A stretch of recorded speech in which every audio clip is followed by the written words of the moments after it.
여러분 반갑습니다. 유승민입니다. 이렇게 불러주셔서 영광이고요. 여기 원우 명단도 제가 이렇게 약간 익명 처리된 보고 또 강사진도 아까 이제 봤습니다만은 강사진을 보니까 저보다 전부 다 훨씬 더 많이 아시고 정말 대단한 강사분들이 많아서 제가 보니까 정치인이 아마 많이 없어서 제가 정치에 대해서 이야기하는 것만이 경쟁 우위가 있지 않느냐 싶을 정도로 방금 전에도 이명태 교수님 다녀가신 걸로 그렇게 아는데요. 이리 뵙게 돼서 반갑습니다. 오늘이 이 천안함 폭침된 지 딱 8년 되는 3월 26일입니다. 오전에 회의하고 평택 가서 천안함 거기 둘러보고 대전에 갔다가 늦을까 싶어서 열심히 달려왔는데 다행히 저 시간에 맞춰서 이렇게 오게 됐습니다. 지난 학기에도 불러주셔서 지난 학기에 15기 분들하고 그런 시간을 가졌고요. 오늘 16기 분들 주로 또 여러분들 선배님들도 계시던데요. 이렇게 뵙게 됐습니다. 제가 강의는 잘 못하는데 아마 제가 돈을 안 받기 때문에 싸서 저를 이렇게 2학기 연속 부르는 거 아닌가 싶습니다. 김영환 교수께서 저에 대해서 간단하게 소개를 해주신 대로 저는 경제학을 공부하던 사람이었습니다. 요즘은 공부를 하도 안 해가지고 많이 까먹었습니다만 경제학을 공부하고 KDI라는 연구소에 한 13년 정도 있다가 2000년 2월 14일 날 발렌타인데이 때 당시 야당이던 한나라당으로 들어갔습니다. 국책연구소 있다가 야당의 이제 여의도 연구소라고 아주 작은 연구소 소장으로 이제 당의 정당 생활을 시작을 했는데 그 당시에 제가 1997년 이제 1월에 한보 사태라는 게 터지고요. 그러고 나서 97년 1년 내내 뭐 한보, 진로, 대농, 기아 뭐 계속 줄줄이 그냥 망했습니다. 대기업들이 부도가 나고 법정관리나 화의에 들어가고 나중에 또 워크아웃이라는 생겨서 그래 하고 저는 공부도 그쪽으로 했습니다만 주로 대기업 또 일본 같으면 뭐 자이바쭈 우리나라 재벌이라고 부르는 대기업, 공기업 주로 뭐 규제 또 독점 금지 이런 쪽으로 공부를 하다가 97년에 IMF 위기가 터지니까 우리나라 30대 재벌 대기업 중에 절반 가까이가 이 법정관리, 화의, 워크아웃에 들어가 버리더라고요. 거기 97년, 98년, 99년, 2000년까지 계속 이어졌습니다. 현대 일부도 그래 되고요. 대우가 쓰러지고요.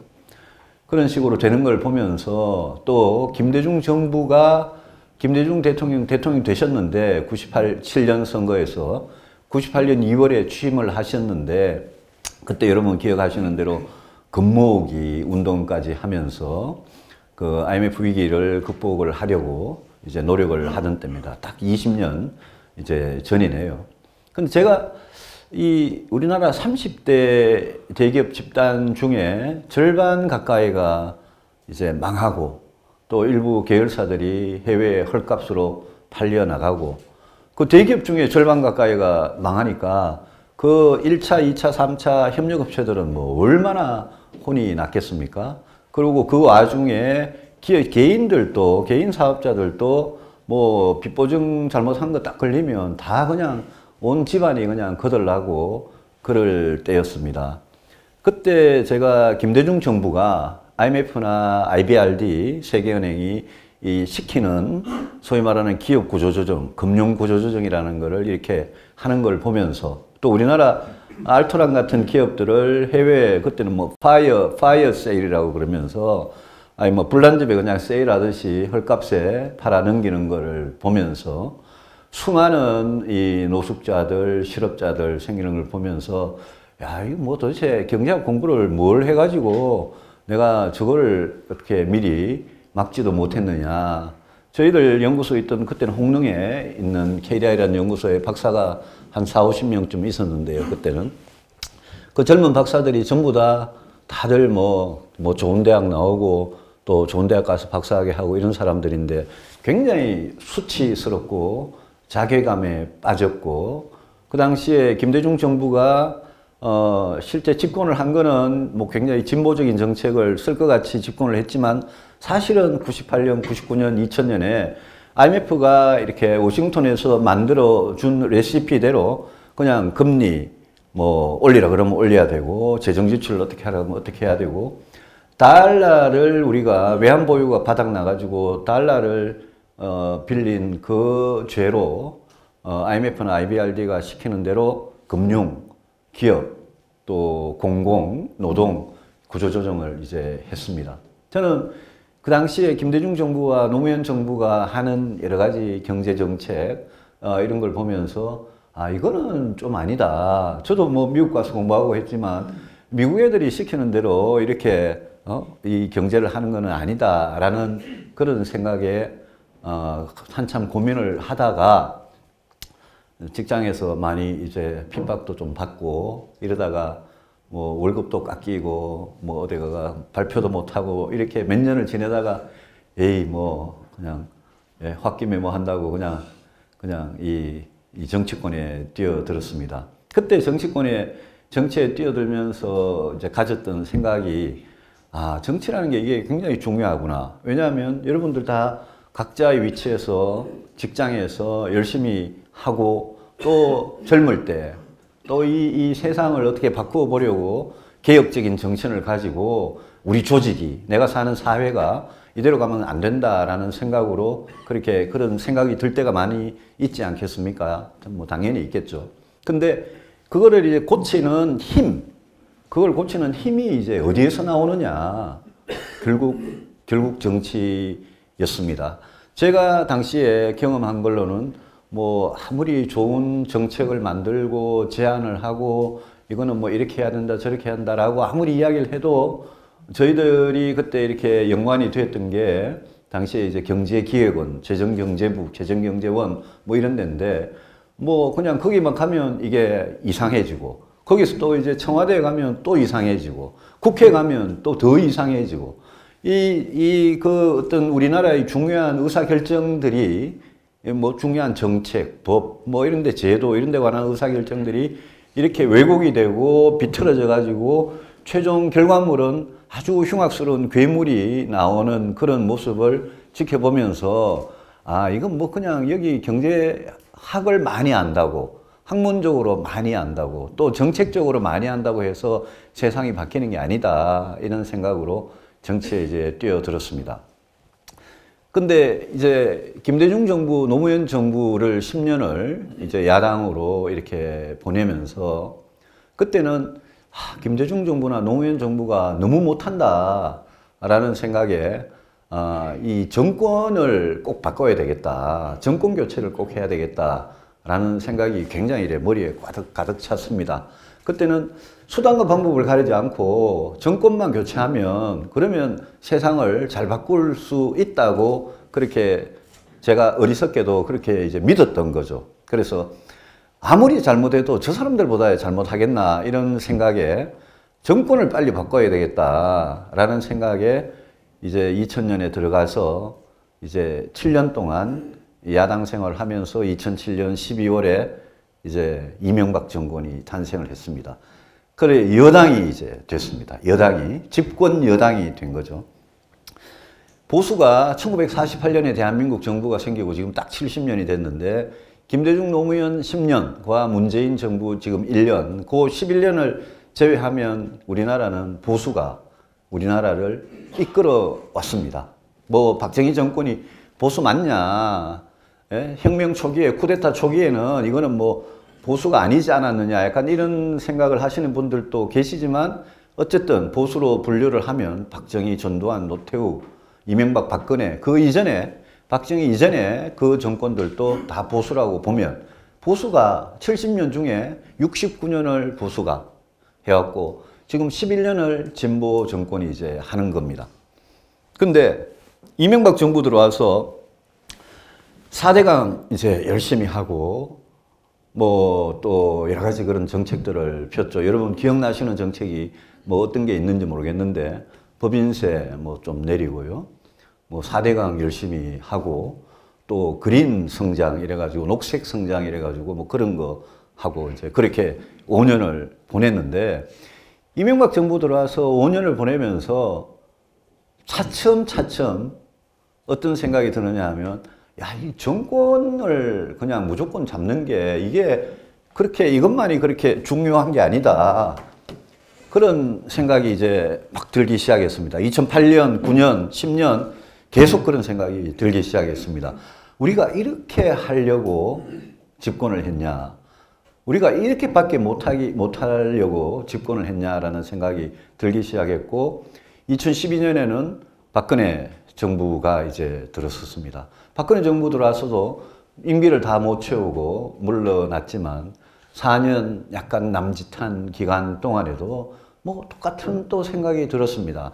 창조경제 뭐 열심히 하고 했는데 그게 과연 김대중 노무현 정부, 이명박 박근혜 정부 저는 4번의 정권을 거치면서 이제 문재인 정부가 이제 들었었는데 보수가 우리나라의 보수 뭐 이 자리에는 뭐 진보적인 성향을 갖고 계신 분도 계실 거고 뭐 정치적인 성향이나 입장이나 이런 거는 뭐 다 다를 수 있는 거니까요. 저는 또 뭐 바른미래당이고 이런 거 다 떠나서 말씀을 드리고 싶은 게 우리나라 보수가 저렇게밖에 못하려고 이렇게 길을 쓰고 막 그냥 정권 교체하면 경제도 우리가 살리고 안보도 우리가 지키고 우리가 진보보다 훨씬 잘할 거라고 생각하고 그렇게 했느냐라는 회의감이 2007년 선거 이후에 대선 이후에 2008년부터 계속 들었습니다. 저는 최순실이라는 이 국정농단 사태가 터졌을 때 많은 사람들은 이제 저 사건 때문에 그때 뭐 K스포츠니 미르니 저 사건 때문에 이제 박근혜 정부가 끝났다라고 생각하고 작년 5월에 대선 때 그냥 이제 문재인 이제 진보 정권한테 그냥 맥없이 이렇게 내줬다 이렇게들 생각을 하는데 저는 2008년 이후에 보수가 집권한 9년을 보면서 아, 보수가 이렇게 무능하고 부패하고 이래가지고는 이거는 도저히 당하지를 못하겠다라는 생각을 저는 사실 굉장히 오래전부터 했습니다. 오늘 왜 개혁보수인가라는 점에 대해서 주제를 가지고 제가 정치 이야기를 말씀을 드리는 근본적인 동기도 우리나라 보수가 이대로 가면 뭐 당장 6월달 지방선거는 물론이고 다음 총선, 다음 대선 저는 계속 가망이 없다고 생각을 합니다. 아까 이병태 교수님 강의 중에 보니까 소득주도 성장, 임금주도 성장 이런 거 가지고 비판을 많이 하신 것 같은데 평소 그분의 지론이시기도 하죠. 소득주도 성장이란 말도 제가 이 문재인 대통령과 지금 청와대에서 문 대통령을 모시는 그 경제수석, 경제보좌관 또 이 정부의 장관들 그 사람들 하는 걸 보면 뭐 뻔합니다. 여러분 낸 세금으로 공무원 화끈하게 뽑고요. 최저임금 막 아주 가파르게 올리고요. 그 다음에 복지 확 늘려가지고 그 복지로 쓴 돈이 이제 각자 주머니에 들어가면 그게 소비를 진작을 시켜서 그게 성장으로 투자로 연결되고 성장으로 연결된다. 뭐 이런 이제 황당한 소리를 하는 건데 저는 소득주도 성장 저 사람들이 이야기할 때부터 그걸 또 외국에서는 그냥 포용적 성장 이래가지고 뭐 아까 그 웨이지 레드 그로스라는 말도 씁니다만은 인클루시브 그로스에서 포용적 성장이란 이런 말로 이제 하고 뭐 일부 서양의 정치인들이 그런 게 필요하다라는 주장을 하는 사람도 물론 있습니다. 근데 제가 그 문재인 대통령께서 더불어민주당의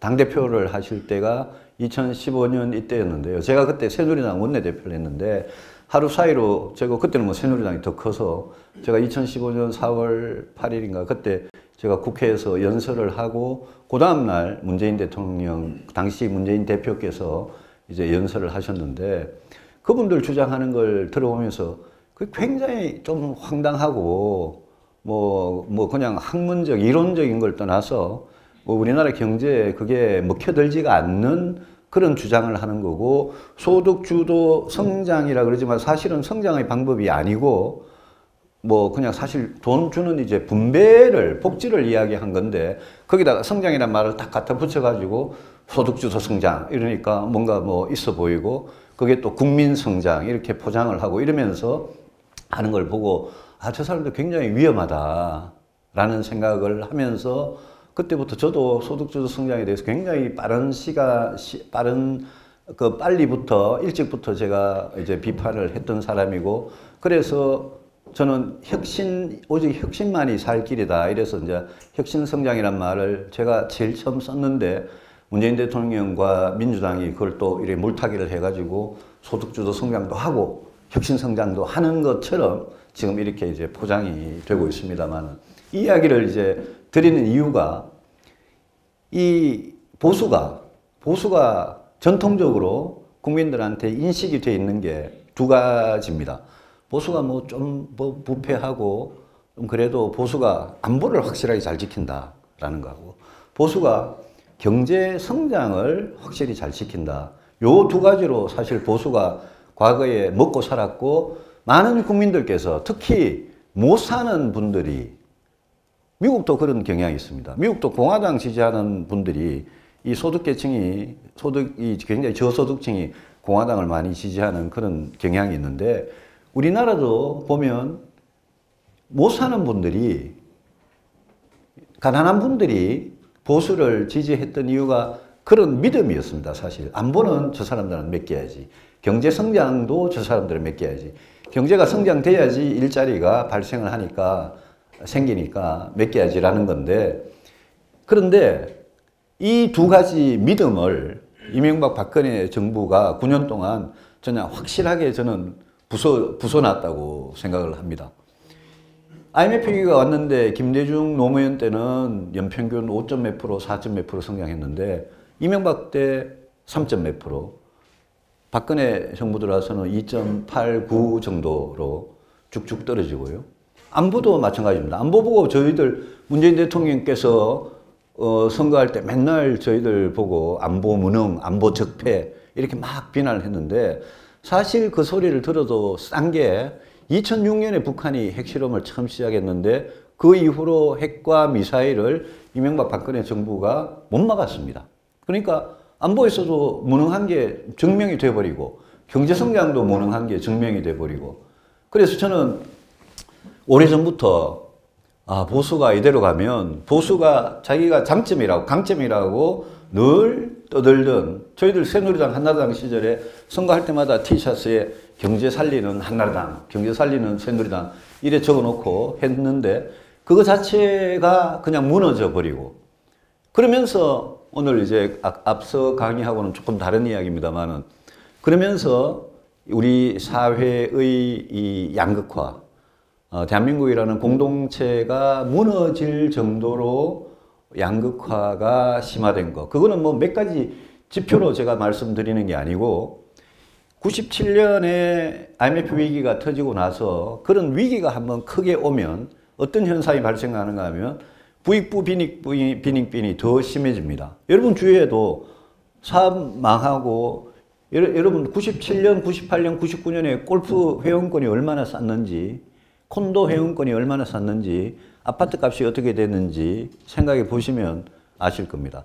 재벌들도 마찬가지입니다. 삼성, 현대 같이 살아남은 기업들은 그때 싼 값으로 많이 이렇게 사들렸습니다. 망하는 데가 있으니까. 그냥 헐값에 막 나오니까요.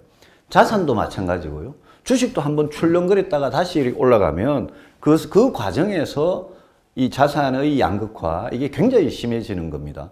IMF 이후에 양극화가 한번 심해졌는데, 그걸 우리가 고치는 방법을 우리 스스로 발견을 못하고 그냥 20년을 보냈습니다. 그 20년 사이에 여러분들, 우리 노동시장에 비정규직들 어떻게 됐으며, 청년 실업이 어떻게 됐으며, 빈곤층은 어떻게 됐으며, 대기업하고 중소기업하고 격차가 어떻게 됐으며, 이런 여러 가지, 수도권과 서울과 지방도시들의 격차는 또 어떻게 됐으며, 우리 사회 전반적인 양극화가 지난 20년 동안 저는 굉장히 심해졌고, 거기에 대해서 보수 정권은 원래 굉장히 약했습니다. 보수 정당들은 경제, 성장, 안보 이걸로 먹고 살았지 보수 정권들이 무슨 분배, 복지, 어려운 사람들 따뜻하게 도와줘서 같이 가는 공동체 이런 개념들이 별로 없었습니다. 그러니까 이명박 박근혜 정부 9년을 보내면서 저는 최순실 사태가 터지기 전부터 야, 다음 대선에는 보수 진짜 집권하기 힘들겠다라고 생각을 굉장히 오랫동안 해왔습니다. 그게 사실은 2012년에 박근혜 문재인 대선에서 굉장히 근소한 차이로 박근혜 후보가 이겼는데 사실은 이명박 5년에 대한 어떤 무슨 피로감, 무능에 대한 비판 이런 게 한 5년 쌓였는데 2012년 선거에서는 보수가 그냥 가까스로 그냥 이긴 겁니다. 그렇게 9년을 보냈는데 지금 보수는 옛날 박정희, 전두환 시절에 경제를 잘하고 안보를 튼튼하게 하고 뭐 그 정권 시절에 독재, 뭐 5.18 이런 것 때문에 뭐 수많은 인권 유린 이런 게 있었죠. 그런 잘못이 있었는데 국민들 머릿속에 남아있는 박정희, 전두환, 노태우 시절에 그 경제, 안보 이런 거를 그 뒤에 보수들이 그걸 그냥 옛날에 그 기업과 옛날에 그 뭐라 그럴까 일종의 자산 그런 걸 가지고 먹고 살았는데 그걸 갖고 먹고 사는 시대가 저는 이제 끝나버렸다.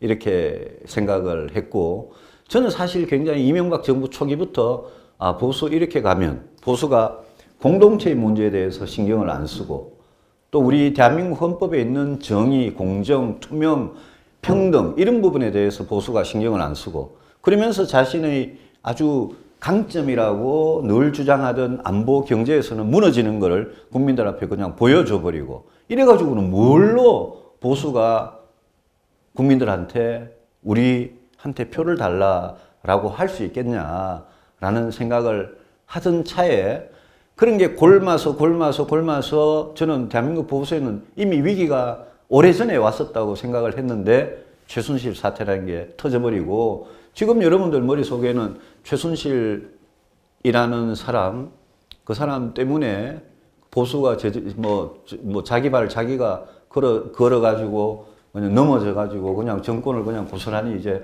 갖다 바쳤다. 이렇게 이제 우리 많은 국민들은 그냥 이해를 하고 계시는 거죠. 만약 최순실 사태 하나 때문에 보수가 이래 망했다면 그러면 해법도 저는 굉장히 간단하다고 생각합니다. 최순실 사태 같은 거 안 하면 되는 거죠. 헌법 제도를 지키고요. 대통령이 깨끗하게 하고 아주 공적인 조직을 이용해가지고 의사결정을 하고 대통령한테 부여된 임무, 책임 이거를 법대로 그냥 하면 되는 거죠. 해법은 그냥 간단한데 사실은 많은 국민들이 최순실 사태 하나를 보고 이정영이 됐다고 생각하실지 몰라도 그 안에는 그냥 먹고 살기 힘든 문제, 안보 잘한다 그러더니 뭐 잘 하지도 못했는 이 문제, 그 다음에는 경제 성장이나 국가 안보 말고도 우리 사회가 다양화되고 젊은 사람들이 똑똑해지고 네이버에 검색만 하나 해봐도 그냥 완전히 세계적인 그런 수준의 지식을 실시간으로 다 볼 수 있는 이 똑똑한 국민들이 갖고 있는 그 욕구, 정의에 대한 욕구, 평등에 대한 욕구, 공정에 대한 욕구 이런 욕구를 이런 헌법 가치들을 보수는 별로 신경을 안 쓰고 그래서 저는 그 문제들이 굉장히 구조적으로 이제 진행이 돼 왔다고 생각을 하고 처방도 저는 거기에 있다라고 생각을 하고 개혁 보수라는 게 단순히 그냥 개혁자를 그냥 멋있으라고 갖다 붙인 게 아니라 기존의 보수가 하던 정치를 하던 방식, 국민을 대하는 자세, 태도, 그 사람들이 정책의 콘텐츠 이런 부분들이 진짜 획기적으로 바뀌지 않으면 저는 굉장히 어렵다고 본 겁니다. 이거를 이제 누가 이제 어떻게 할 거냐. 뭐 개혁 보수 안 하고 그냥 보수가 옛날식으로 그냥 그래 되면 어때? 라고 생각하실지 몰라도 70년 중에 그러니까 70년 중에 11년을 제외한 그러니까 48년이니까 그렇죠. 70년 중에 11년을 제외한 한 60년 가까운 59년의 이 기간을 그래도 한국을 이렇게 이끌어온 이 보수라는 그 어떤 정치적인 어떤 세력. 저는 이게 바뀌지 않으면 저는 대한민국한테 굉장히 불행이라고 생각합니다. 보수가 지금과 같이 완전 지리멸렬하게 무기력하게 이렇게 자빠져 있으면 제일 좋은 사람들이 진보 정치 정당들입니다. 진보 정당들은 늘 보면 아주 이렇게 아주 말을 잘 만들어내고 좀 멋있어 보이고 진보라는 단어 자체가 뭐 보수보다 훨씬 나으니까요. 진보는 얼마나 진보적으로 보이고 잘나 보이고 그 진보 세력들이 이야기하는 가치들 이번에 개헌안에도 나오고 뭐 소득주도 성장 같은 저는 이 환상을 가지고 이 표를 받아가는 이런 행태에서도 보이지만 진보라는 사람들은 기본적으로 굉장히 지적으로 오만하고 자기들이 다 할 수 있다고 생각하고 세상을 이상적으로 바꿀 수 있다고 생각하고 그러면서 내놓는 정책들은 단계적이고 책임 있는 그런 계획이 아니라 굉장히 급진적이고 무책임하고 나중 결과가 어떻게 돼도 사실 책임 안 지고 진보라는 건 어느 사회나 이렇게 좀 아이디얼한 거, 이상적인 거 이런 거를 추구하는 사람들이니까 저 사람들을 제대로 견제할 수 있는 세력이 우리 대한민국에 존재하면 그러면 저는 진보도 함부로 그렇게 무책임하고 위험하고 불안한 정책을 함부로 못 지른다고 저는 생각을 합니다. 그래서 우리 보수가 대한민국에서 저는 뭐 보수 정당에서 정치를 시작했고 보수가 잘 되는 게 저 정치적인 소명이라고 생각하는 사람이니까 우리 대한민국 보수가 정말 바뀌어야 되는데 지금과 같이 경쟁력 없는 상태로 있으면 뭐 이번 지방선거, 다음 총선, 대선 저는 마찬가지라고 생각하고 진보는 갈수록 이렇게 보면 노무현 대통령 할 때보다 지금 문재인 대통령 하는 게 일단 겉모양은 훨씬 좀 세련되게 하거든요. 그게 무슨 뭐시기 행정관이 있어서 그런지 모르겠는데 일단 세련되게 하고 박근혜 대통령은 그 청와대 안에 그냥 박혀가지고 뭐 나오지도 안 하고 이러더니 노무현 대통령은 평창에도 가고 어디 세월호 유가족들도 만나고 눈물도 흘리고 뭐 영화도 보고 막 커피도 들고 다니고 이러면서 이게 소통을 한다는 그것만 보여줘도 소위 말하는 기저효과 비슷하게 보수가 워낙 후지고 못해서 이 사람들이 그냥 잘해 보이는 이런 효과에다가 그 사람들이 내놓는 정책이라는 게 일단 그게 말이 되든 안 되든 그게 나중에 아주 참담한 결과를 갖고 오든 말든 일단 보기에 굉장히 멋있어 보이고 달콤하니까 그걸 견제를 이제 못하는 겁니다. 자유한국당하고 홍준표 대표가 좀 이렇게 정신을 차리고 거기 116석인가요? 제법 많은 의석을 갖고 있는 정당이니까 또 보수 정당 중에 제일 큰 정당이고 제1야당이니까 거기서 이 모든 사태에 대해서 저도 책임이 굉장히 큰 사람이죠.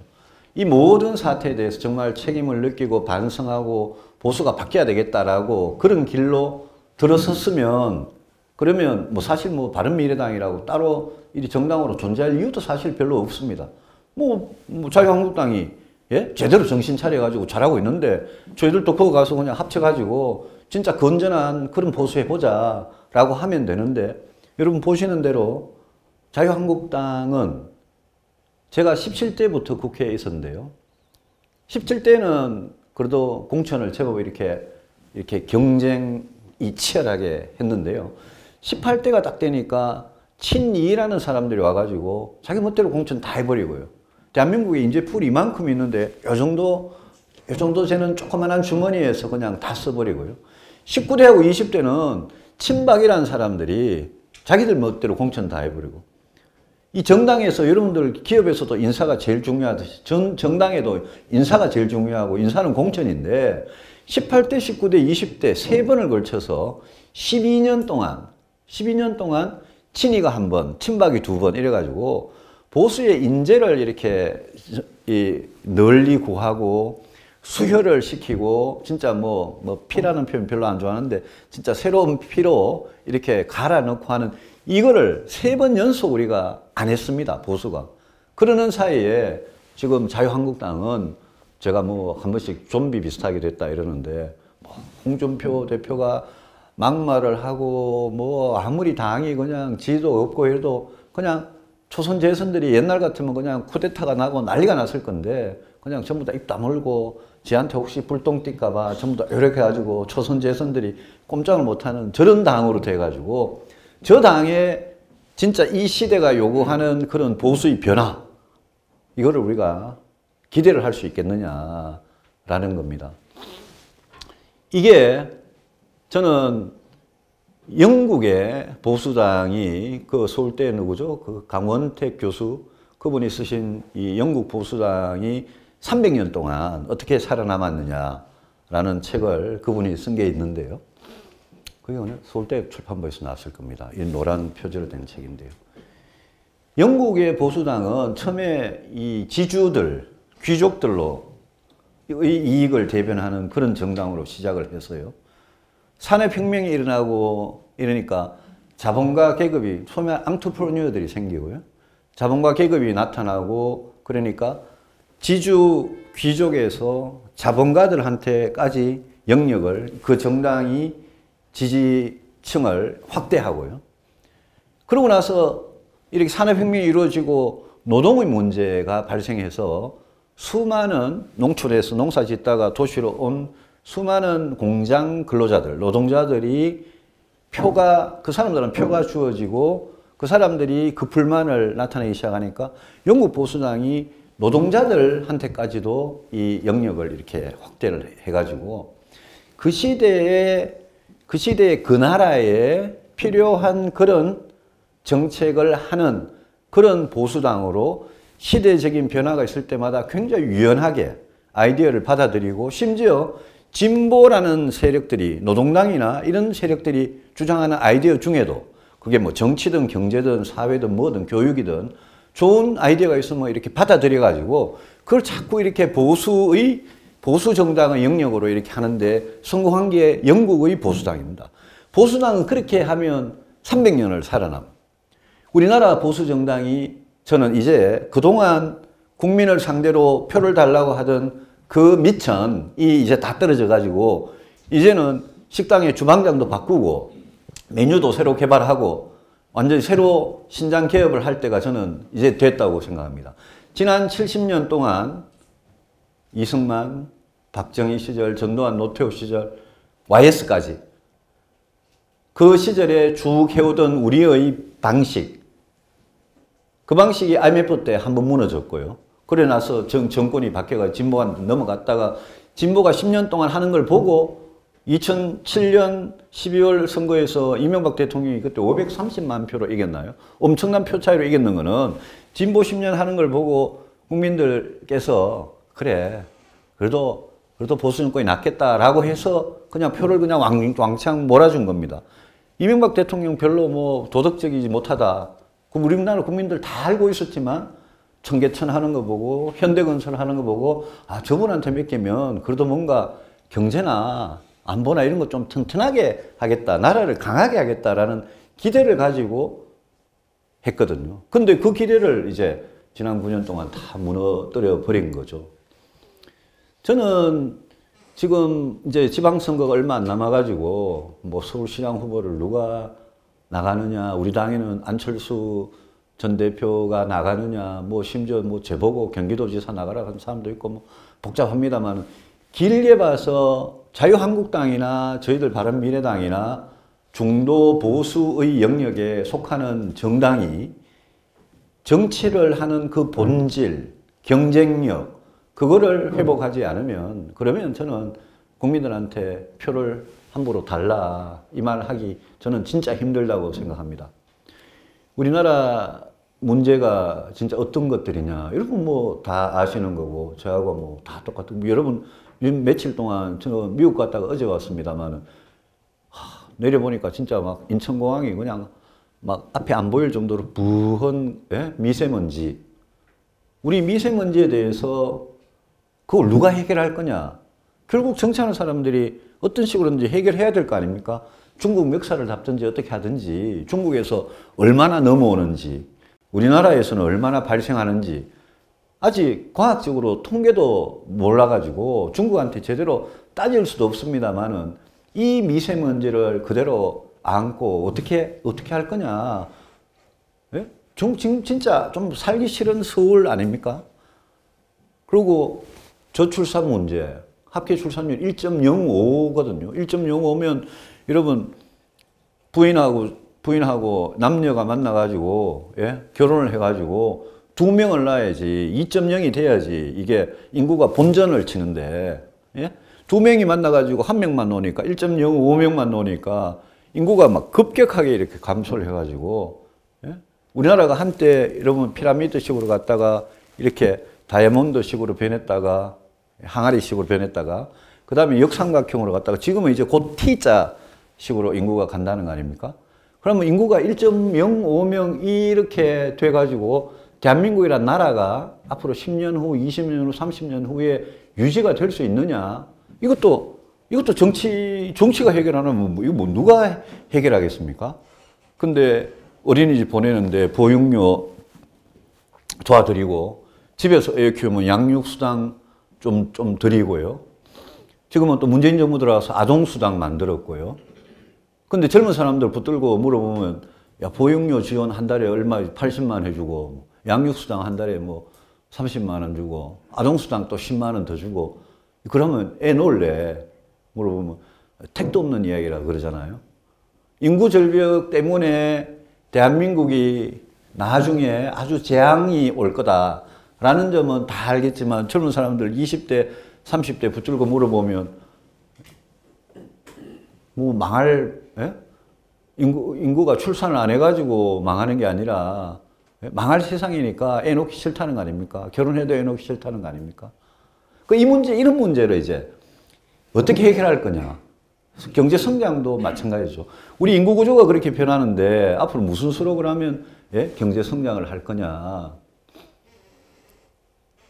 이 자리에 그 기업에 계신 분도 많이 계실 겁니다만은 저는 IMF 위기 이후에 그때 그렇게 혼났으면 우리나라 기업들이 진짜 정신을 차리고 지난 20년 동안은 진짜 바뀌었어야 된다라고 저는 생각합니다. 재벌 대기업이든 중소기업이든. 우리나라는 왜 우리 과거에 이병철이라는 사람이 있었잖아요. 대단한 분이죠. 정주영 대단한 분이고요. 김우중 대단한 분이고요. 우리는 과거에 50년대, 60년대, 70년대, 80년대 이때는 대단한 앙트르프러니어가 있었고 대단한 창업가들이 있었고요. 그분들이 회사를 만들어가지고 정경유착을 했든 부패를 했든 어쨌든 지금의 삼성전자, 현대차, 포스코 이런 걸 만들었는데 우리는 그 다음에는 특히 IMF 때 그리 혼이 나고 20년 동안 우리나라는 그 구조 그대로 그냥 쫙 온 거예요. 그 구조 그대로 왔다가 해운 망하고요. 조선 지금 망하고 있고요. 자동차도 테슬라 같은 차들 와서 왔다 갔다 하고 저러는데 저는 현대차, 기아차 언제까지 버틸 수 있을지 잘 모르겠어요. 삼성전자도 반도체하고 휴대폰으로 먹고 살았는데 휴대폰 반도체 언제까지 그걸 먹고 살지 잘 모르겠어요. 우리나라 우리 국민들 같이 똑똑하고 경쟁력 있고 시베리아 벌판에 갖다 놔도 먹고 살 수 있고 한 사람 한 사람 굉장히 똑똑한 그런 국민들인데 우리는 왜 미국의 예? 실리콘밸리나 예? 보스턴에 예? 있는 그런 스타트업들이 생겨가지고 창업이 생겨가지고 창업한 것 중에 근데 페이스북 같은 회사 여러분 10년 전 15년 전에 페이스북 같은 회사 보면 지금 얼마나 바뀌었습니까? 아마존 같은 회사 심지어 중국도 지금 중국 동해안에 가면 동쪽에 가면 우리보다 창업이 열기가 대단하고 물론 그 사람들은 거대한 내수시장을 가지고 그렇게 막 이렇게 관주도로 하는 것 같지만 어쨌든 거기에는 1세대 훌륭한 기업인들이 나타나가지고 이제 업을 일으키고 예? 그러니까 엔터프라이즈를 만들고요. 그게 그 중에 세상에 다 성공하는 법이 어디 있습니까? 10개 중에 100개 중에 하나만 성공해도 그게 굉장히 양질의 일자리를 창출하고 그런 신진대사가 중국도 이제 우리보다 훨씬 더 앞서가는데 우리는 지금 경제성장 이 문제 어떻게 할 거냐.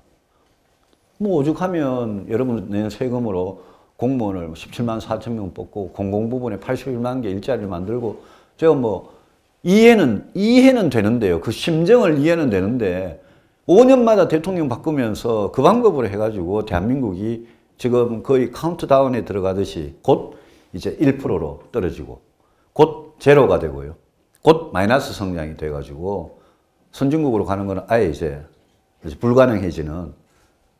그래서 이런 미세먼지부터 시작해서 저출산에 저성장에 제가 뭐 안보 이야기는 따로 안 했습니다만은 이 대한민국이 안고 있는 이 문제들을 이제 어떻게 해결할 거냐. 저는 제가 이야기하는 교육 보수는 그 문제들을 잘 해결할 수 있는 그런 정치 세력의 등장, 이게 진짜 필요하다라는 생각을 하고, 진보 정권이 저는 바뀌는 거는 자기들 나름대로 개혁을 하고 혁신을 해서 더 세련되고 더 올바른 방향으로 가는 진보가 되는 건 저는 좋다고 생각합니다.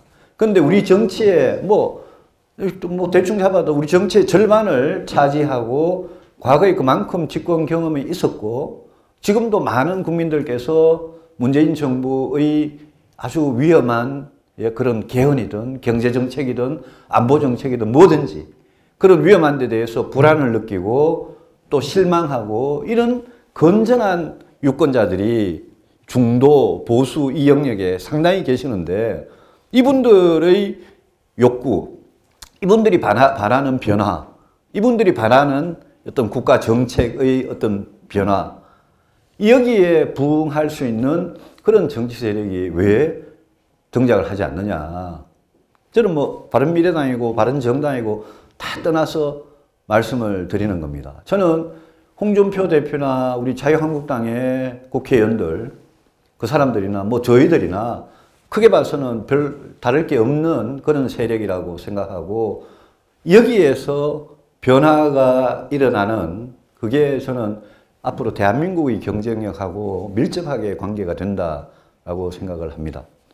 안보도 남북 정상회담하고 그다음에 트럼프하고 김정은하고 5월달에 만난다 이러니까 뭐 대단하게 뭐가 큰 변화가 생겨가지고 핵하고 미사일 문제가 금방 해결될 것 같이 그렇게들 지금 이제 인식이 돼 있고 뭐 문재인 잘하지 않느냐, 김정은 특사 딱 보내고 평창올림픽 때 천안함 전범인 김영철 받아들이고 김여정이 와가지고 척척척 해가지고 정상회담 딱 약속하고 5월달에는 트럼프하고 김정은 만나도록 딱 중재도 하고 잘하지 않느냐. 4월달, 5월달 가서 이게 진짜 핵하고 미사일 문제로부터 우리가 해방이 돼가지고 진정한 평화를 얻고 남북이 당분간 평화스럽게 진짜 공존하면서 우리는 진짜 우리 할 일에 매진하면 되는 그런 상황이 진짜 오는 건지 아니면 지난 한 25년 동안 수도 없이 북한한테 사기를 당했는데 이번에 또 크게 한번 사기를 당하는 건지 아무도 모르는 겁니다. 트럼프는 걸핏하면 군사적 위협이 어떻고 제한적 타격이 어떻고 선제 타격이 어떻고 그러는 사람들로 지금 국무부 장관이고 백악관 NSC 보좌관이고 다 지금 교체를 해가지고 트럼프는 비즈니스 하는 사람이니까 딱 만났다가 김정은하고 뭐가 수가 안 맞으면 그 자리에서 그냥 자리 박차고 나와가지고 또 무슨 짓 할지 모르는 그런 변덕스러운 미국 대통령이 있는데 우리가 어떻게 전쟁을 막고 어떻게 이 핵미사일 이거 좀 없애가지고 제대로 된 평화를 갖고 오느냐. 이것도 보수가 제대로 된 보수라면 책임지고 해내야 되는 겁니다. 서울에 사시면 미국이 북한을 때려가지고 북한이 한꺼번에 하루 만에 그냥 북한을 다 초토화시킬 수 없겠죠, 당연히. 미국이 북한을 때리면 북한은 바로 이제 남한을 때릴 건데 전쟁이 일어나는 건데 어떻게 하면 전쟁을 막느냐에 대해서 굉장히 나라가 지금 위험한 상황에 있는데 근데 서울에 사시는 분들은 이게 뭐 너무 오랫동안 무감각해져서 그런지 몰라도 제가 지난주에 워싱턴에서 백악관, 국무부, 국방부 또 거기에 전직 관료들, 싱크탱크 있는 사람들 여러 사람 만나가지고 미국의 정확한 속내가 뭔지, 그 사람들의 정확한 입장이 뭔지 알아보려고 갔다 가서 이런저런 이야기를 들어보니까 서울에서는 우리는 미국발 전쟁 가능성을 너무 과소평가들 하고 있다. 그런 이야기를 오히려 워싱턴에 있는 사람들이 저한테 당신네들은 진짜 전쟁 걱정 너무 안 하더라. 왜 안 하냐. 저렇게 예측 불가능한 미국 대통령이 있고 저렇게 그보다 또 몇 수 더 뜨는 저 북한의 이상한 젊은 지도자가 있는데 예? 이 굉장히 미국하고 중국의 갈등 사이에서 남북한이 딱 끼어가지고 지금 핵미사일 문제 때문에 그게 ICBM이 미국 본토를 위협하니까 미국 사람들도 이제까지 하고는 완전히 다른 자세로 지금 이 문제를 보고 있고 트럼프 대통령 같은 사람은 무슨 짓을 할지 모르는데 왜 대한민국 국민들은 이렇게 무사태평이냐 이런 이야기를.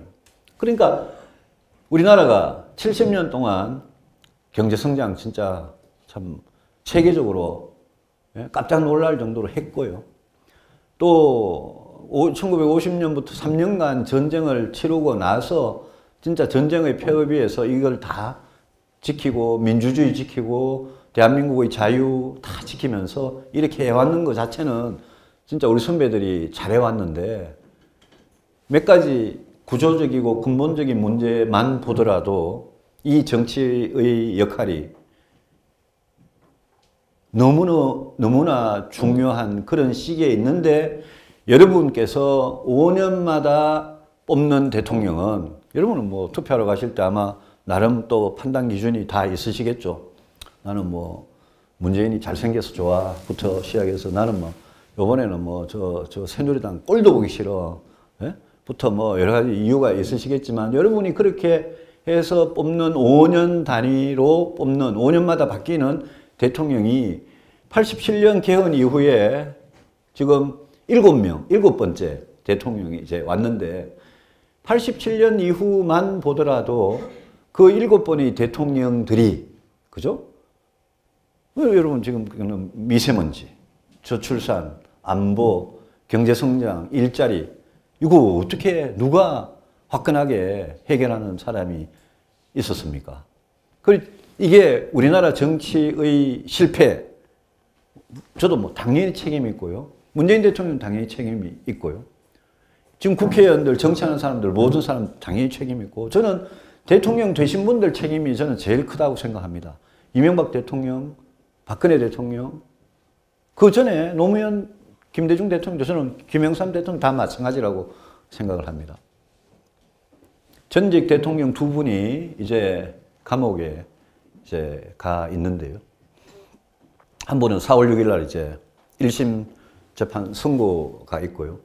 또 한 분은 이제 구속돼 가지고 뭐 언제 기소가 될지 뭐 언제 수사를 받기 시작하는 건데 그냥 정말 무슨 최순실 국정농단 사태에 뭐 무슨 특수활동비에 뭐 삼성이 뭐 변호사비를 대납해주고 또 뭐 누구 은행장한테 뇌물을 뭐 수십억을 받고 그런 부끄러운 일들의 결과, 부패의 결과, 비리의 결과라고만 보기에는 저는 그런 부패, 비리 그것도 문제였죠. 당연히 문제였죠. 깨끗해야죠.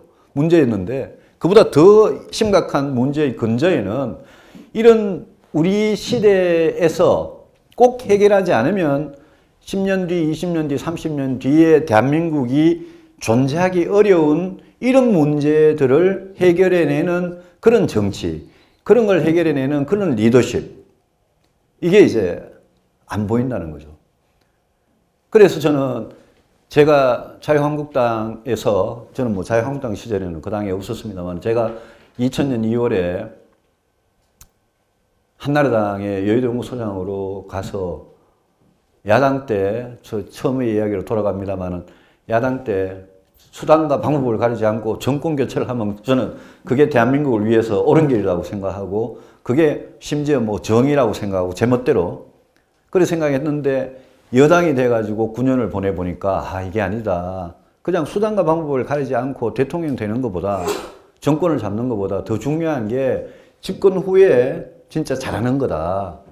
우리나라의 집권 후에 잘하는 대통령, 잘하는 정당, 잘하는 정권, 그거를 가지지 못해서 우리가 저는 뭐 아주 짧게 봐도 IMF 위기 이후에 20년, 아니면 87년 직선제 개헌 이후에 30년을 우리가 지금 어떻게 보면 그 전에 우리 선배들이, 우리 아버지, 어머니들이 열심히 피땀 흘려가지고 독일에 광부로, 간호사로 피땀 흘려가지고 했던 그거를 우리가 깔아먹고 살다가, 이리 살다가 어느 순간 되돌릴 수 없는, 그때 그가 반성하고 후회하고 되돌려 보려고 그래도 너무나 힘이 든 그 상황으로 나라가 이렇게 가고 있는 거 아니냐라는 생각을 합니다.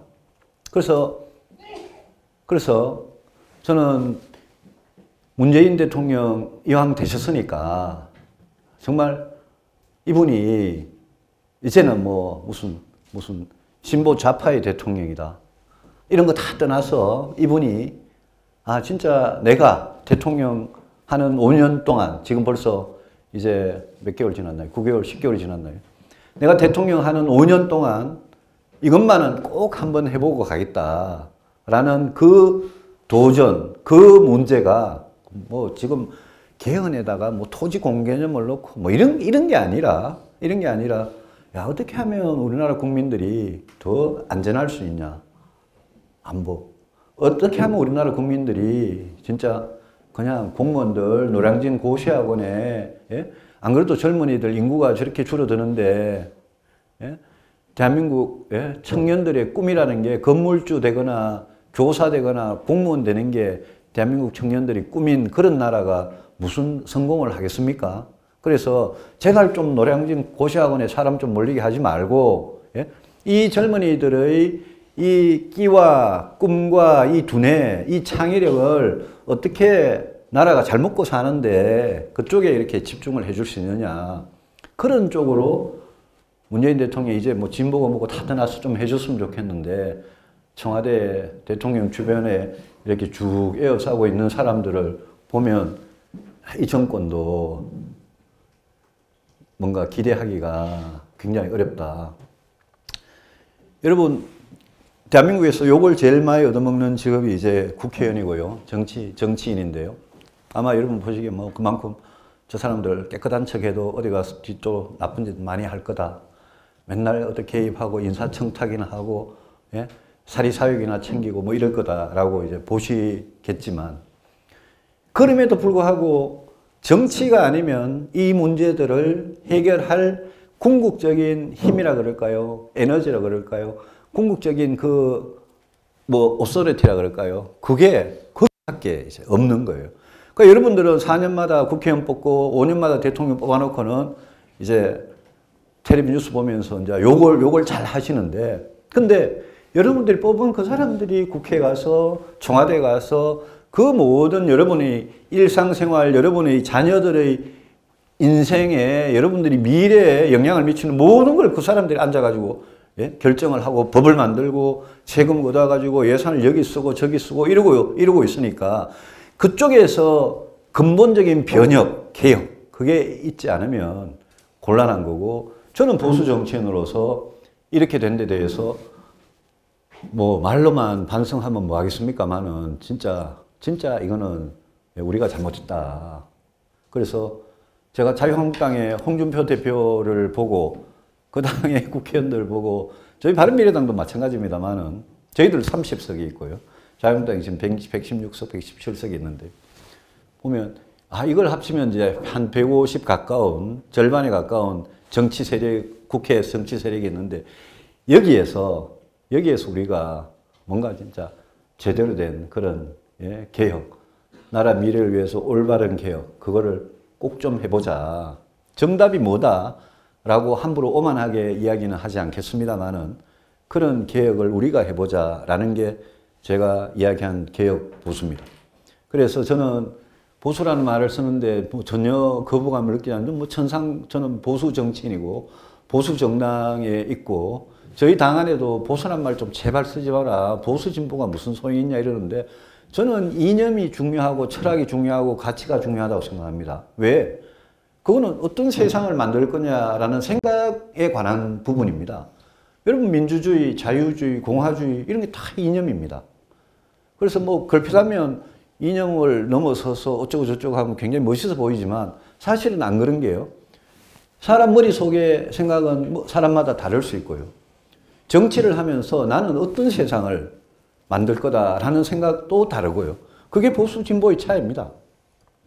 보수로서 어떻게 대한민국을 더 강하게, 더 안전하게, 더 국민들이 행복할 수 있도록 이 사회를 변형을 시켜 나가느냐에 대한 비전, 청사진 이런 거를 갖고 재무장을 한 보수가 나타나면 저는 희망이 있다고 생각하는 게, 그런 보수가 나타나면 그러면 진보도 정신을 바짝 차려가지고 그러면서 보수 진보가 경쟁하면서 한국 정치가 발전을 하는 거고, 그게 아니고 양극단에 딱 서가지고 서로 저 사람 언제 발 걸어가지고 넘어지나, 미투 운동 저쪽에서 보니까 누구도 성폭력 했다더라, 누구도 어떻다더라, 서로 뭐 터지면 서로 손가락질하고 서로 그냥 반사이익만 얻으려는 그런 정치에 계속 있으면 지금 87년 이후에 7번째 대통령이고 다음에 2022년이 되면 이제 8번째 대통령이 나오는데 5년마다 이렇게 대통령이 바뀌어가지고 이 나라가 별로 희망이 없을 것 같습니다.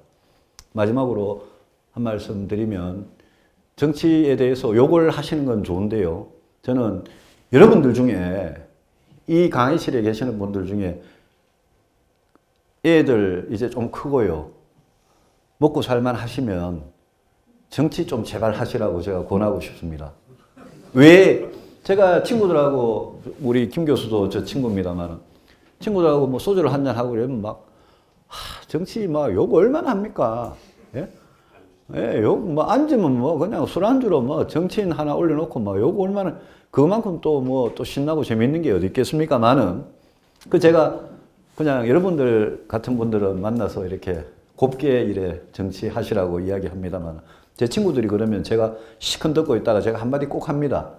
니같이 먹고 살 거 있고, 니같이 우리 사회의 온갖 혜택을 받은 사람, 좋은 학교 나오고, 좋은 직장에 다녔고, 돈도 좀 제법 벌었고, 이제 먹고 살 거 좀 걱정 안 해도 되고, 제발 그 뜻을, 그 욕하는 그 의지로, 그 열정으로 직접 좀 하시라고요. 직접 좀 하셔서 시장 출마도 하시고, 국회의원 출마도 하시고, 예? 시의원 출마도 하시고, 나중에 대통령 출마도 하시고, 그렇게 해야지 바뀝니다. 그래서 저는 가톨릭 신장 아닙니다만, 전 프란치스코 교황님 하신 말씀 중에, 그분이 아르헨티나에서 평생 신불하다가 로마 교황청에 이제 교황이 되셨는데, 아르헨티나 정치가 여러분 뭐 상상을 해보십시오. 제가 뭐 함부로 남은 나라에 대해서 이야기는 안 하겠습니다만, 그렇게 선진 정치는 아니잖아요. 그죠? 거기에서 그 신부를 평생 하시면서 그분 말씀이 늘 정치라는 게 최고의 자선이다. 사랑을 베푸는 최고의 방법이다. 그래서 자기는 좋은 정치인들을 이 땅에 많이 내려보내달라고 늘 주님께 기도한다. 이렇게 말씀을 하세요. 제가 그분이 정치인들이 얼마나 타락하고 지껏 챙기고 그거 몰라서 그러셨겠어요? 그분이 그만큼 정치가 여러분의 삶을, 우리 모두의 삶을 바꾸는 그 힘이 정치에 있고, 그 정치가 제대로 되는 나라는 선진국이 되는 거고, 정치가 제대로 되지 않는 나라는 절대 선진국이 안 된다. 유명한 기업인, 유명한 과학기술자, 유명한 교육자, 문인, 시를 하나 좋은 걸 써서 세상 사람들 마음을 움직이고 다 할 수 있죠. 저는 사회를 움직이는 힘은 다 그 각자 위치에서 다 중요하다고 생각합니다. 군인, 경찰, 공무원, 기업인, 교육자, 과학자, 의사, 법조인 다 중요하다고 생각합니다. 기자, 다 중요하다고 생각합니다. 문화예술. 그런데도 정치가 결국은 중요하고, 여러분들이 이제는 요즘 젊은 사람들은 제가 희망을 보는 거는, 여러분들 젊을 때 투표 안 하셨을 거예요. 별로. 투표하는 날, 선거날 되면 어디 놀러 가시고 그러셨을 거예요. 투표 얼마나 꼬박꼬박 하셨는지 모르겠는데요. 요즘 20대, 30대가요, 투표를 겁나게 합니다. 2016년 총선하고 2017년 대선에서요, 19세부터 24세, 25세부터 29세, 30세부터 35세 사이의 투표율을 보면요, 그 4년 전, 몇 년 전 선거보다 거의 7, 8%씩 올라가지고요, 투표율이 50대, 60대 투표율하고 거의 똑같고요. 제가 보기에 이 추세는 안 바뀔 것 같아요. 그래서 제가 대학교 가거나 젊은 직장인들 만나거나 하면, 야, 당신들 투표 진짜 잘한다. 당신들 투표 열심히 하면 우리 보수 정당한테 별로 좋을 건 없지만, 그거 기본이고 그거부터 해야 된다. 그 투표 열심히 하다가 나중에 신나면 정치 좀 하시라고.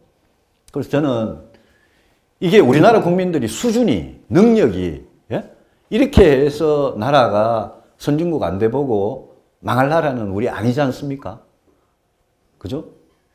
그래서 좀, 우리 카이스트 K 캠프? 예. 우리 K 캠프에 오신 분들이 오늘 제 강의를 듣고 이 중에 한두 분이라도 정치하시는 분이 나타났으면 제가 강의를 한 보람을 느끼면서 제 말씀을 마치겠습니다. 예, 고맙습니다.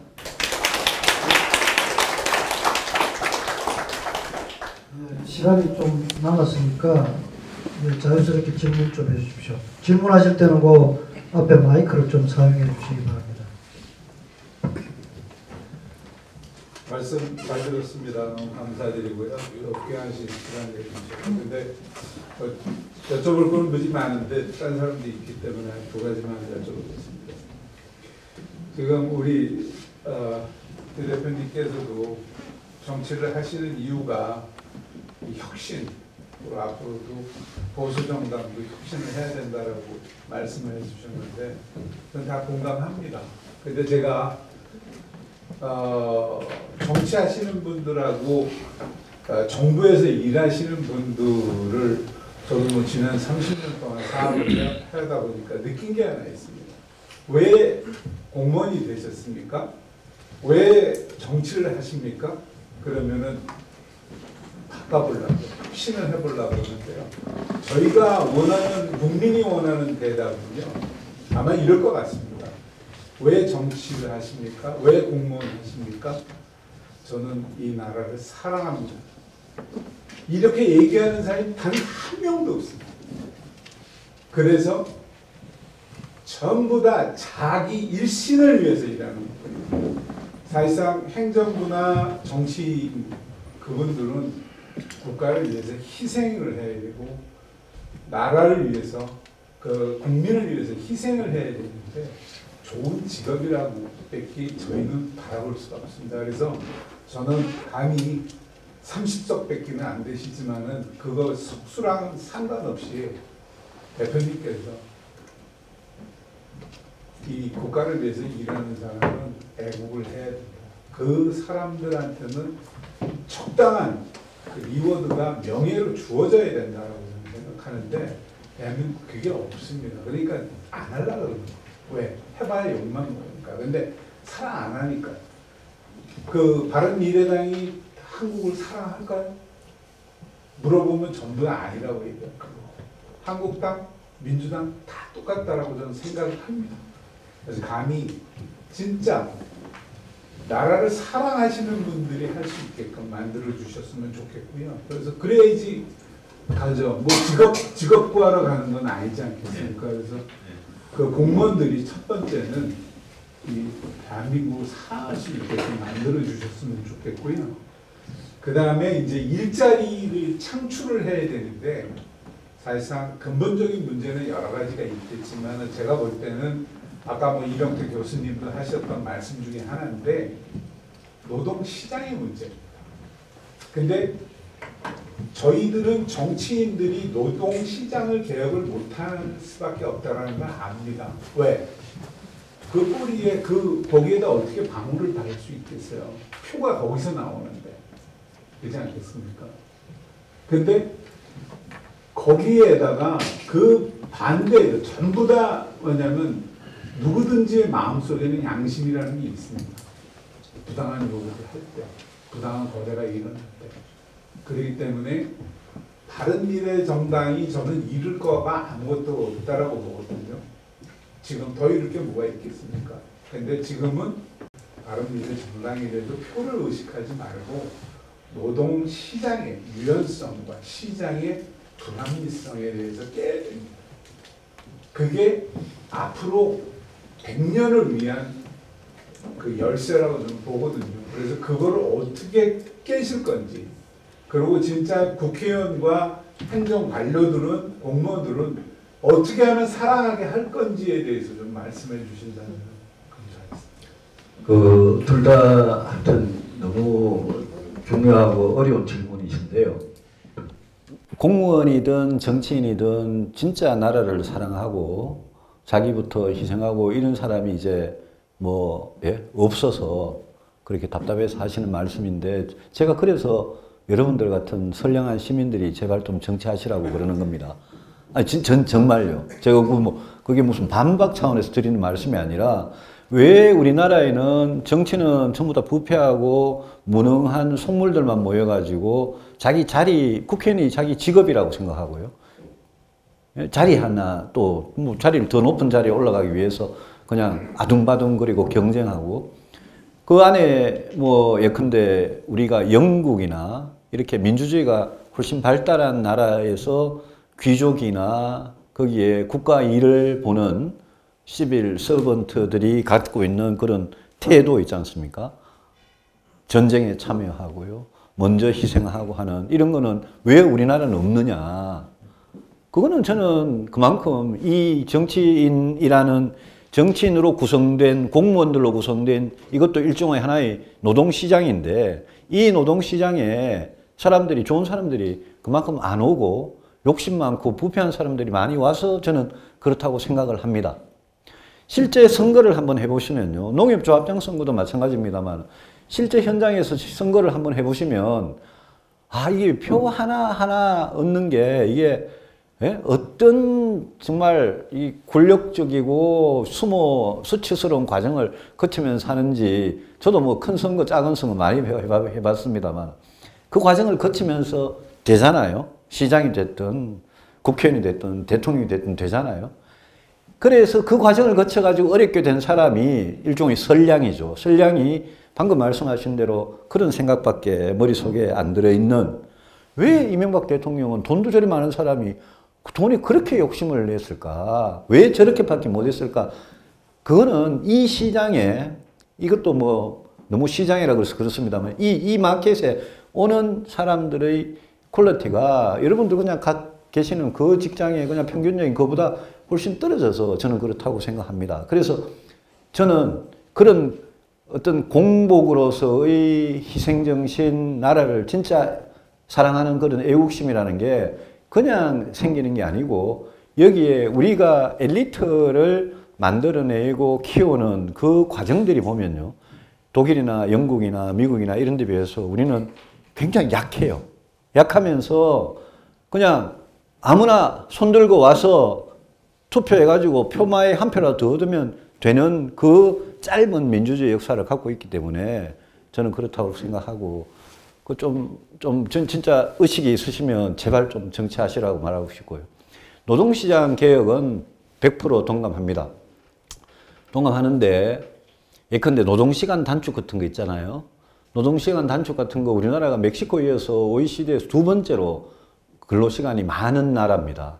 그리고 우리나라 회사에서 노동을 시키는 방법, 이런 게 저는 선진국하고 아직 저는 배울 점이 좀 많다고 생각해요. 그래서 저는 근로시간 단축 같은 것도 저는 길게 보면 그쪽으로 가야 될 목표라고 생각하는데, 문제는 안 잘리는 거, 노동시장에서 해고가 안 되는 이 부분을 저는 확실하게 좀 뜯어 고쳤으면 좋겠고요. 그리고 대기업하고 중소기업하고 이 임금 격차 같은 것도 저는 너무 좀 심하다고 생각을 합니다. 스웨덴 같은 나라가 정말 좋은 복지국가라고 그러는데, 스웨덴 같은 나라는 1940년대, 50년대 이때 우리가 지금 우리 한국노총이나 민주노총이 알면 뒤로 자빠질 정도의 개혁을 했는데, 그때 노동자들은 우리 같으면 귀족노조, 강성노조의 그 철밥통 근로자들 이야기인데, 그 사람들도 자기 거 양보하고요. 기업들도 우리가 법인세 더 내겠다. 그래서 당신들 실업자 되고 가난해지면 먹여 살려주겠다라고 기업들도 세금 더 내고 기업들도 양보할 거 양보하면서 그 노동과 기업의 관계를 조정을 해가지고 우리는 뭐 지금 당장 따라갈 수 없는 모델이지만 그 스웨덴 모델을 만드는 데 안에는 대기업의 경쟁력, 대기업과 노동조합 사이에 아주 큰 타협, 그거를 중재해낸 그 정치적 리더십이 있었거든요. 그래서 이거는 오히려 저는 진보 대통령이 오히려 더 잘할 수 있다고 생각하는 게 문재인 대통령 같이, 예? 진보라고 스스로 주장하는 그런 대통령이 왔을 때 한국노총하고 민주노총하고 친하잖아요. 그쪽 표로 대통령 되셨잖아요. 그러면 아까 제가 말씀드린 대로 문재인 대통령께서 이번에 노사정을 할 때는 진짜 근로자들한테, 노동자들한테 지난 박근혜 정부 때 김대환 노사정위원장이 해낼라 그러다가 막판에 두 가지 때문에 걸려가지고 그냥 한국노총이, 민주노총이 그냥 그 자리 박차고 나가버렸던 그거 포함해서 진짜 노동시장 개혁을 제대로 해내는 그런 대통령이 저는 꼭 됐으면 좋겠어요. 문재인 대통령께서. 근데 뭐 제가 봐서는 뭐 그렇게 할 생각이 별로 없으신 것 같은데 만약 그런 노동개혁을 하려면 이거는 사람이 문제이기 때문에 서로 양보를 해줘야 되거든요. 그런 양보를 이제 이끌어내는 거는 자기들끼리 해결이 안 되니까 거기에 정치가 자, 기업들은 이렇게 또 노동자들은 이렇게 양보를 해서 뭔가 진짜 노동시장을 제대로 한번 개혁을 해보자. 그런 걸 했으면 좋겠는데, 그 참, 예, 좀 쉽지 않은 부분인 것 같습니다. 네, 또 다른 질문 받겠습니다. 네, 말씀하십시오.